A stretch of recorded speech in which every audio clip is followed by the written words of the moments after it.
Hello, everyone. Welcome. Thanks for joining us. So we're here to discuss what really moves the needle for Web3 marketing, something beyond just hype and airdrops. So I'm excited to be joined by a panel of 4 experts. How you ensure that you use them as that gateway to build a stronger education narrative that really brings that user in and continues to cultivate that community for you is critical.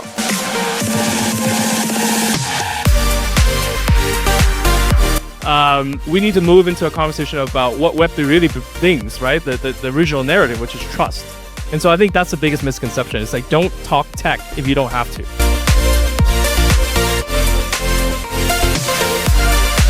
The marketing narrative will shift to effectively come to a conclusion of saying like, hey, there's a mix of storytelling, but being very focused on distribution and how we can help you as a customer.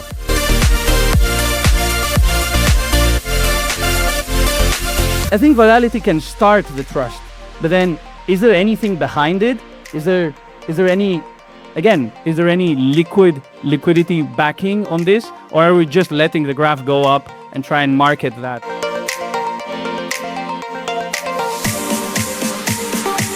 When we talk about Web3, it's no longer just about appealing purely to crypto natives, right? How do we then have a mainstream appeal to even non-crypto natives?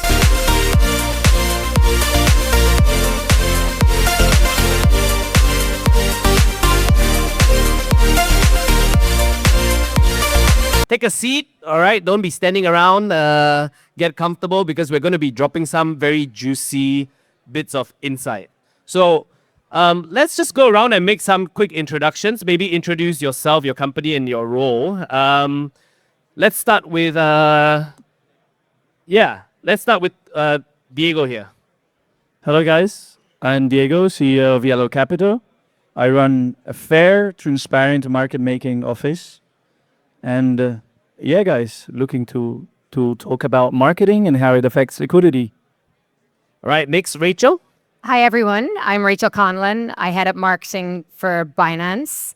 As part of that role, I run our global and our local marketing. And what's extraordinary about that and why I'm excited to be here today is just the volume of different narratives we see across the 100+ countries that we work with and why people enter into this space. So definitely keeps me up at night, but happy to be here.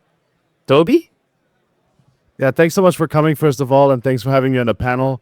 I'm Toby. We run a TBV, which is an early stage venture fund. We've backed about 200+ projects now over the past 7 years. And in terms of marketing, we also do events, and we have seen a lot of strategies that probably failed or didn't fail across the years. So it's going to be interesting to talk about some of the, pitfalls, but also like good strategies that we've seen in the portfolio and beyond. And lastly, Jeffrey. Yeah. Hi, everybody. My name is Tchui. My attempt at a marketing pitch. So, Hedera has been an enterprise-focused chain since 2018, 2019. We've taken this pedigree and this experience and now moving into retail space. So, super excited to be here. I work for the foundation. The foundation has 3 things that we focus on. The 3 C's, I call it. Community, commerce, and capital. And so my role is to make sure that all of these different areas flow to the builders, the entrepreneurs, as well as the partners in each jurisdiction that we're operating in. So thanks so much. I'm impressed. Very good pitch. Yeah, I'm sold. So for this session, let's kickstart with the first question for all the panelists. What is the biggest misconception about marketing, current marketing trends in today's market? And I'll start. It's not about what you say. It's about how often you say it. That's my biggest myth. Feel free to do. So, okay, now I will be self-critical as Hedera. In the very early stages of, let's say, Web3 promotion, it was all about technology, right? So it was tech, not trust. For many years, Hedera had focused on TPS, scalability, costs, etc.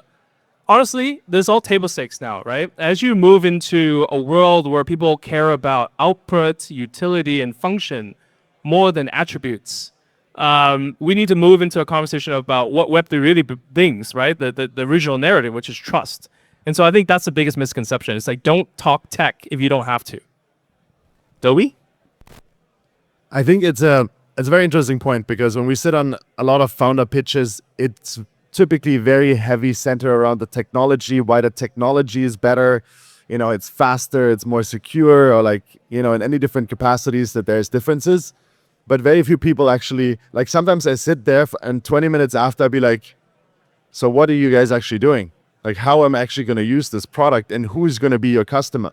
And that's where like we have been very focused on, like, and that was probably a big learning over time, which is distribution, right? Everybody has great tech. Everybody has a great team. Everybody probably has some funding.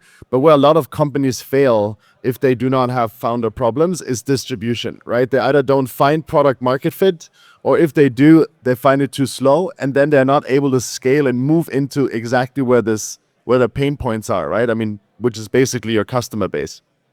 And in terms of marketing, I think for a long time, everyone was investing based on like the hype about a certain vertical, right? People said, oh, it's DPIN now, or it's RWA. Then everything that had remotely the label DPIN on it was being funded and was considered a great company.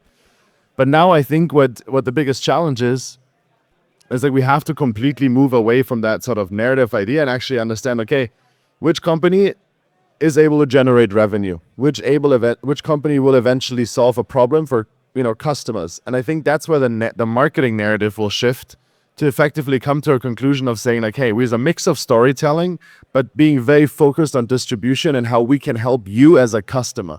And I think once we sort of bridge that gap, I think we're going to be in a good position.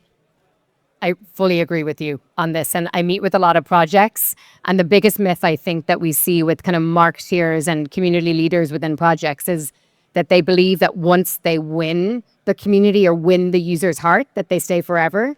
And actually, that's when the hard work starts. And the hardest work is making sure that you keep those community and those users engaged with you. And that's really about that partnership between marketing, growth, and product. My chief product officer, Jeff, spoke here earlier on, and myself and his team are speaking like by every minute of the day to work out, because you can drive users to the platform or to the project, but unless you've got a really strong product experience, you can't keep them there. So it's about what you do the whole way through the journey and what you do to invest in the retention of that community too. So retention and consistency is very important, not just the quick wins, right?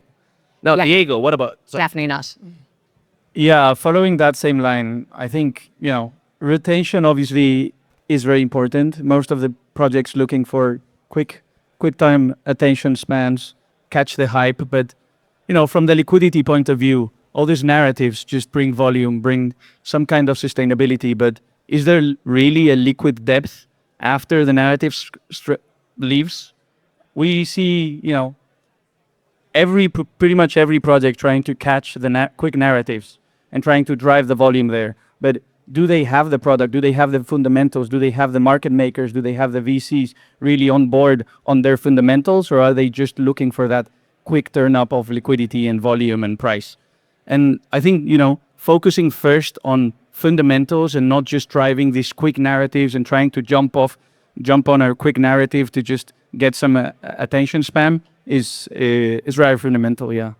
Yeah, I think you guys bring very interesting points. A lot of times projects, you do quick wins, like, airdrops and stuff to generate hype in a very short and quick amount of time. But that hype and strong narratives may not necessarily equate to depth of liquidity, right? So Toby, maybe for you, as an investor yourself, and also for Rachel, what is more relevant, having the right narratives or depth of liquidity or hype? I think it's all of the above. So, look, I think that like your story, your value proposition, your reason to believe is critical. Like you have to have a reason for the users and community to rally around you. But if we talk about the subject of airdrops, that's just one part of your overall marketing toolkit. And they're amazing. They're like fireworks. They spark, especially if they're big ones, they spark massive user interest. Community gets excited. But what you do after is arguably more important than just what is a promotional tool. So how you ensure that you use them as that gateway to build a stronger education narrative that really brings that user in and continues to cultivate that community for you is critical. Very much agree. I think you can probably give it in a very similar, like, have you guys heard about the Fire Festival, right? That Yeah. So like when they did this marketing thing where like every influencer just posted an orange page on their Instagram, that's basically an airdrop, right? Like it sparks attention, everybody's jumping on it, everybody's excited. But then you have to eventually deliver that product that you promised people about, right? And like the thing is with community is community only waits for a certain period of time, right? Because the attention is put in every single different direction, and we have such a short attention span anyway. Right, so even if you give me an airdrop, even if you give me nice trailers, and I think that's what's a big problem was in like gaming in 2020, 21, right? Everybody was like expecting these amazing products, and then what we got was like the Fire Festival, right? Which was like a bunch of tents and like a canned Coke and like a half-eaten sandwich, right? And I think that's really what's gonna change, right? I rather wouldn't put so much emphasis on that whole sort of spark thing up front.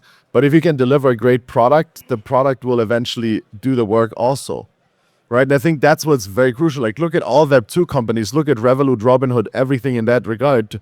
You know, Trade Republic, they have a great product. Yeah. They never airdropped anything, right? But they had like some referral mechanisms, all great, but they just actually had a good product and people were using it and they were making money or they got access, they were able to trade. And I think that's very, very interesting. Also, you know, in the beginning, I was very confused about Binance Square because I was like, why would I go from X to Binance Square? But then I understand, okay, now you have live trading. It's like very dedicated towards crypto. And now we do a lot of stuff on Binance Square as well. Again, it comes down to the product. It's also Product is interesting. what's so valuable about that is, you know, I spent the morning with Meta this morning talking about our plans for the rest of the year in 2026. I can do the same meetings with Square and understand more about my user base than I'm ever going to get from a third-party platform. So the depth of user data. Fun fact, though, about Fire Festival, okay?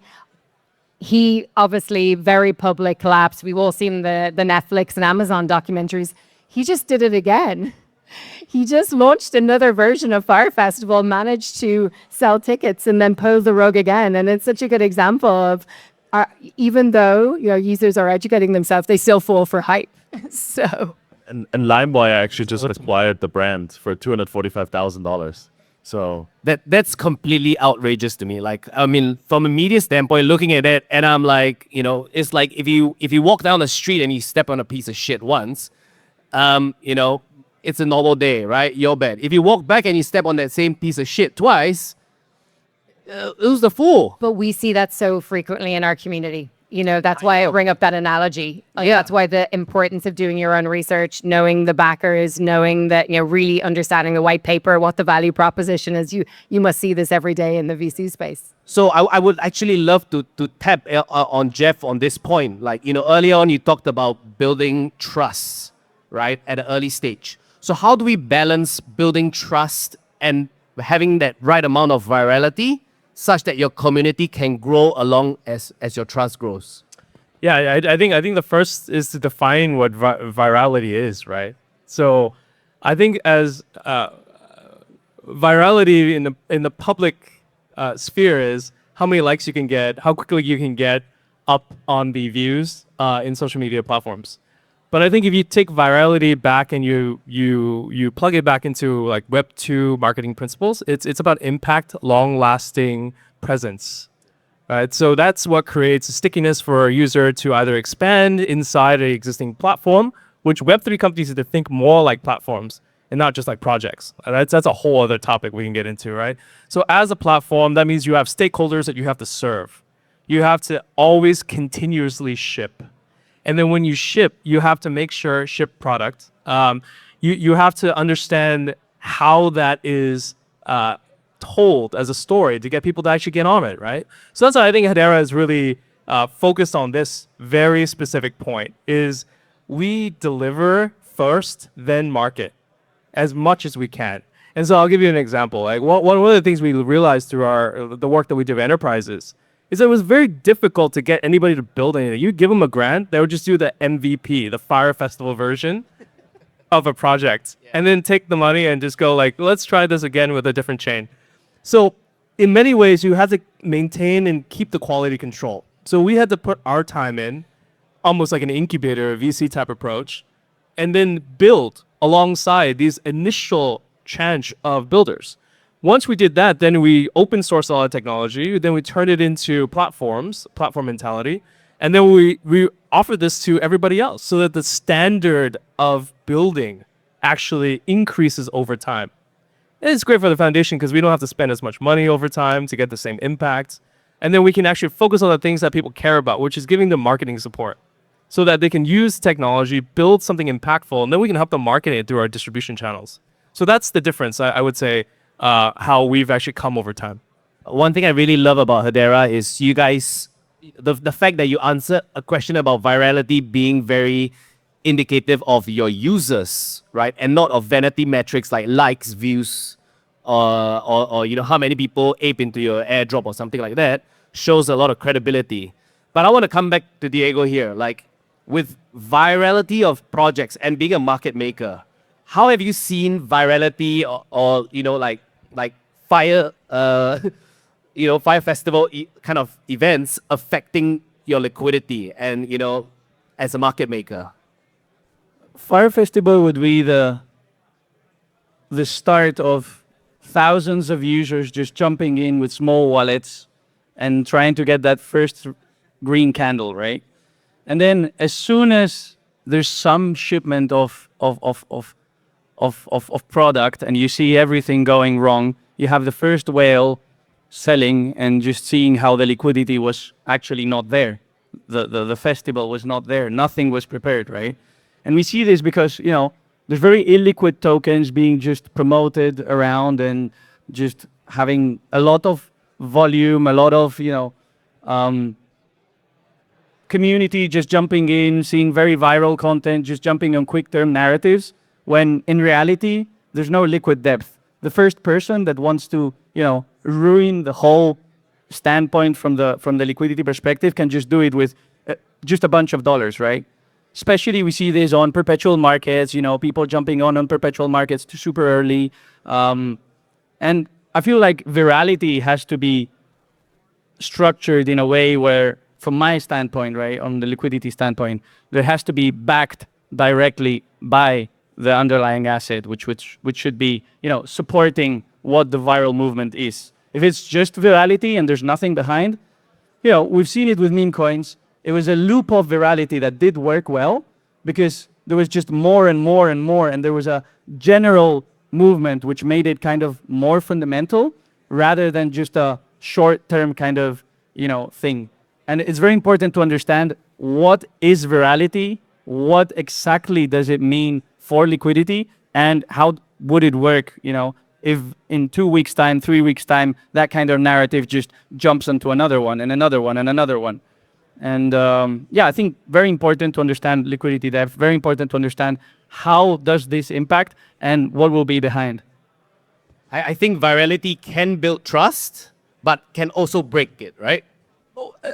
I think virality can start the trust, but then is there anything behind it? Is there any, again, is there any liquidity backing on this? Or are we just letting the graph go up and try and market that instead of what are they actually building? What do they actually have, right?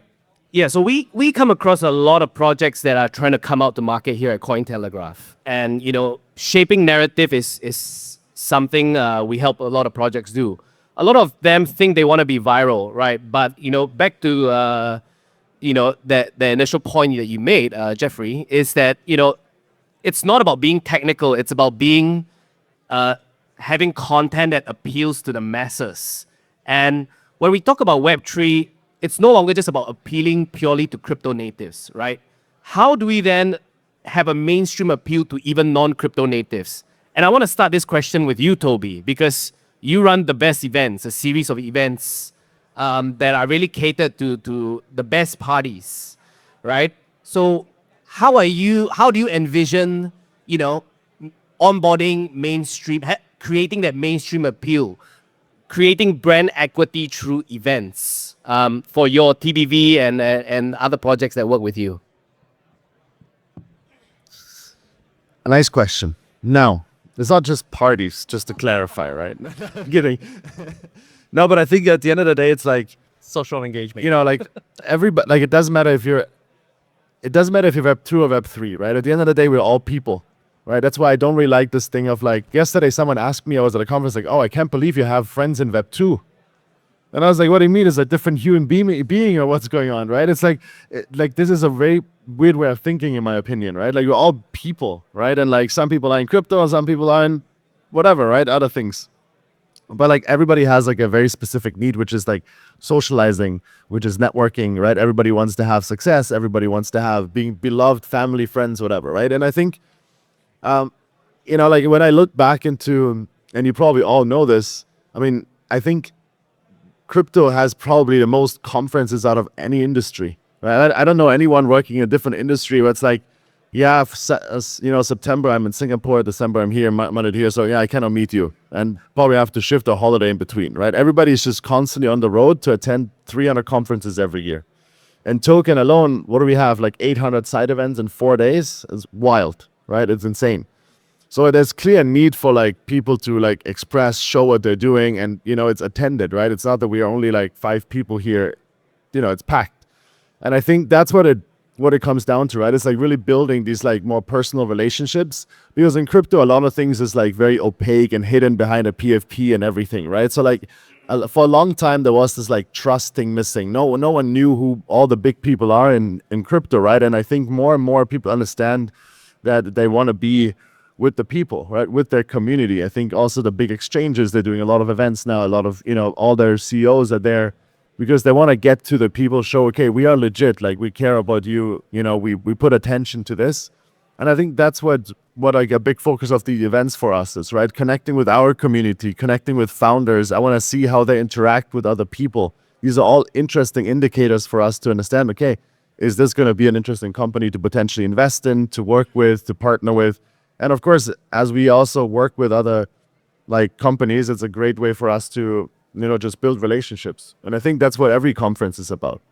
And Rachel, as the largest exchange by multiples, what do you think you guys have done to appeal to masses that, you know, manage to capture a market share many times over your competitors? And how do you balance that with being being compliant to regulation, particularly if you're reaching out to new markets? Look, first of all, I think events, just to finish up on this, I think events, we do over 3,000 events a year at Binance. You know, our biggest event is Binance Blockchain Week. And last year we had 1 million people live stream into that event. A lot of them newbies that are trying to make their first step. And we had over 5,000 people each day. And the reason I bring that up is the majority of those were newbies that were on a journey of discovery in this space. But because we set it up like a festival of crypto, which is more invitational and more about human connection and starting with their needs first. So you could go in there and there was back rooms where you could have deep discussions of founders and the other VCs. There was a whole other stream, but not dissimilar to token now. You know, it was designed a lot for retail to maybe take that first step in. And I think it's so powerful, a tool. Look, I think in Binance, you know, we're in a really privileged position of being number one. And I think one of the key differentiators that has set them apart from the beginning, and I'm standing on the shoulders of CZ and Hui and how they started the journey, was the focus on education.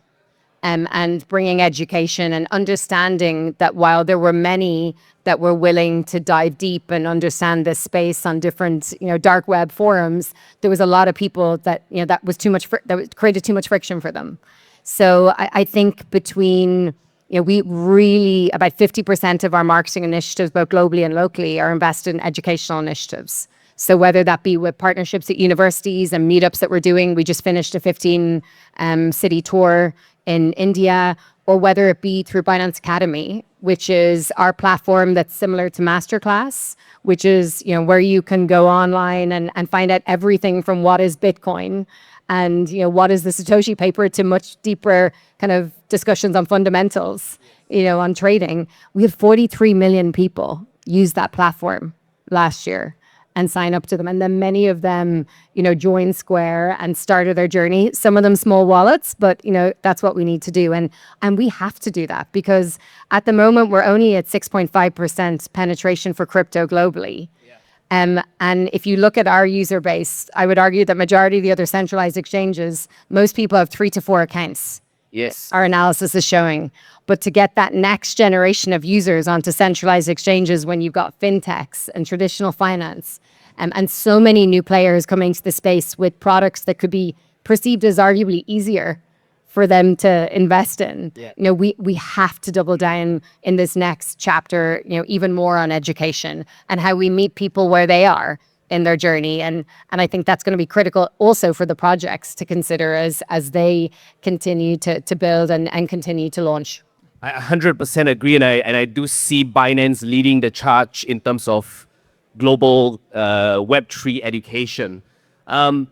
Now to Jeffrey and Diego here. Now, Diego, you have a very challenging task of educating people on how market making in Web3 is different from market making in the Web2 space, because Web2 market making is illegal, right? But in Web3 is seen as a necessity to some degree.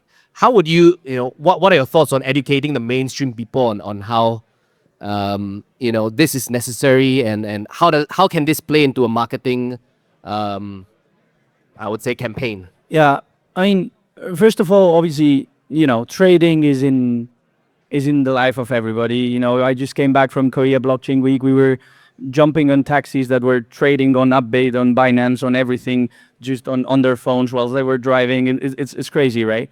Obviously, education falls within, the fundamental aspects that we all need to work on for, for the industry to grow. Particularly on market making, it's so difficult compared to TradFi because fundamentally it changes. Exchanges like Binance, they're all on cloud. It's no longer about low latency systems and, I don't want to get too technical, but fundamentally, everyone needs to work on education. Everyone needs to work on how trading happens. Everyone needs to understand what they're doing to be able to, take informed decisions. For us at Yellow Capital, even us on such a much more B2B perspective, not looking that much for retail, we're still throwing events. We're still doing educative campaigns. We're still putting content out because everyone needs to understand that, how essentially it works. How can we support? What are we doing for the industry?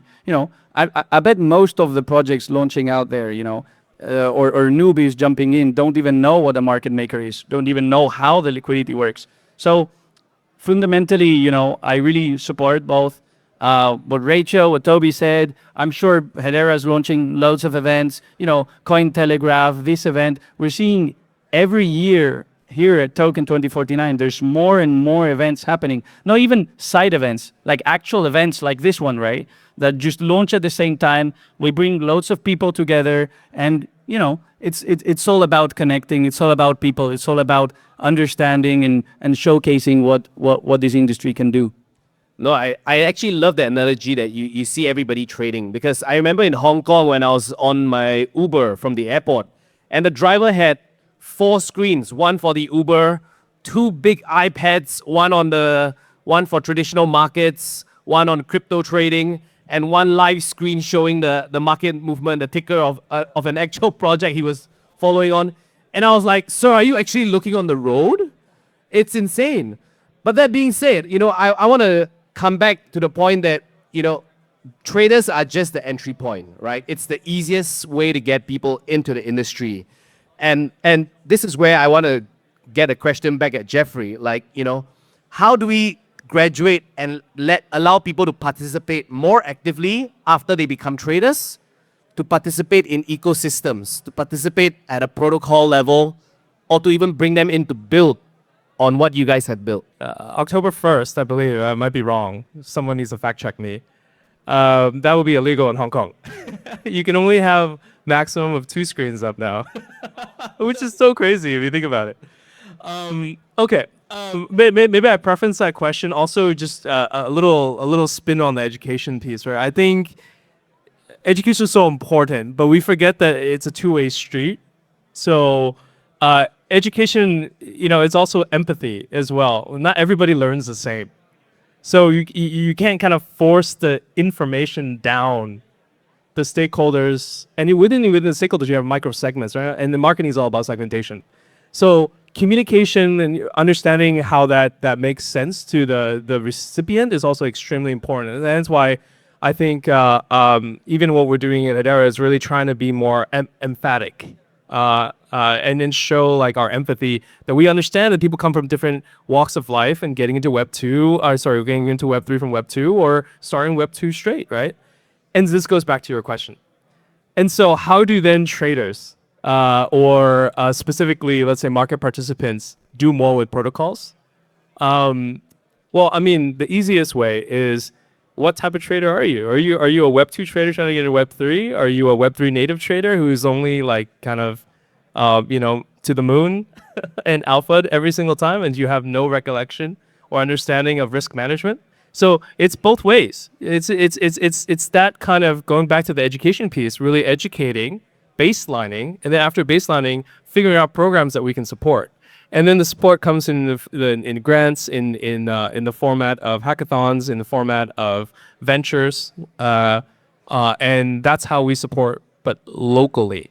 So every time I go to a project and it's someone who says, "Oh, I have so many years traditional finance experience. I'm going to bring like perpetuals on chain properly because the people who do it now are just they don't really know how to do it." I'm like, okay, great. So what's your impact? Like what are you serving? What localization?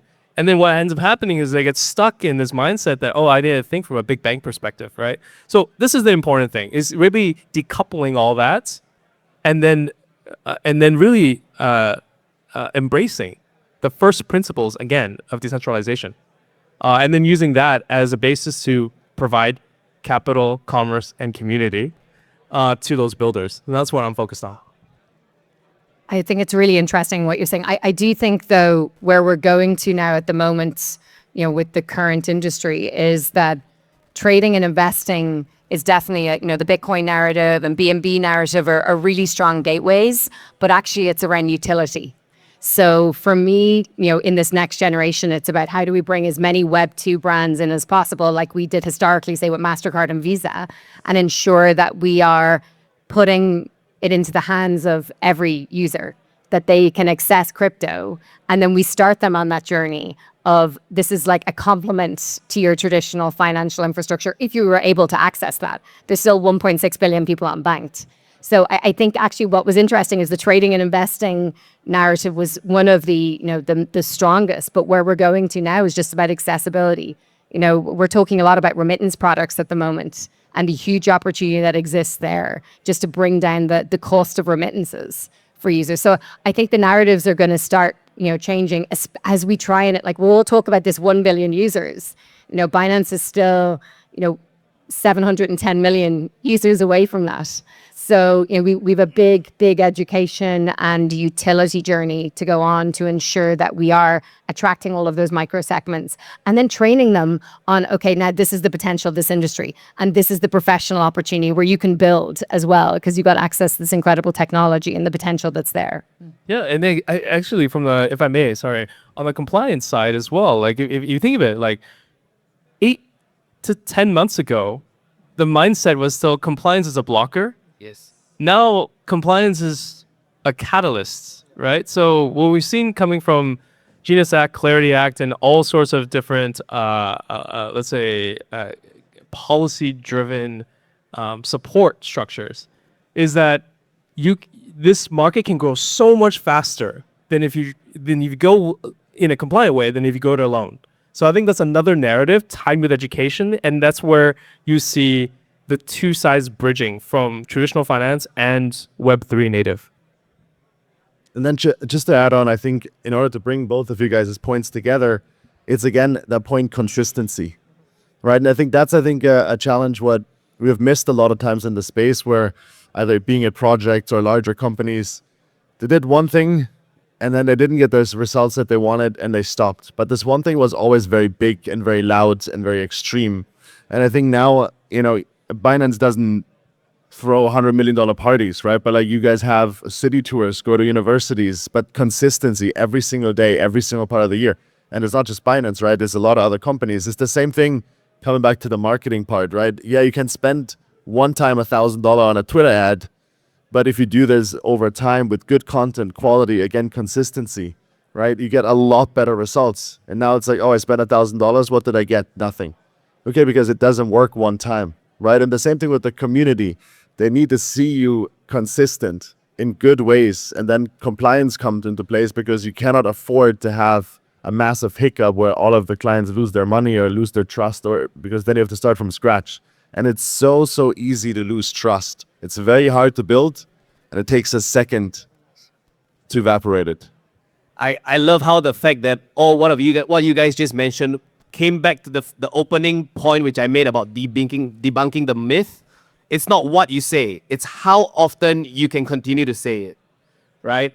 And I think you guys have already managed to pull out your crystal ball and kind of read my next question, right? We can clearly agree that the industry is evolving in the direction where it's more legitimate. We're bringing real assets on chain. We're talking about real world assets, stable coins. But with regards to marketing, right, would you say the next cycle is going to be more product driven, or is it going to be narrative driven again? I mean, product has to be there, right? I think narrative will be the spark and the start, and product will be what retains, right? So it should be a hybrid. Obviously, narratives are good user acquisition tools. They are what brings people onto it.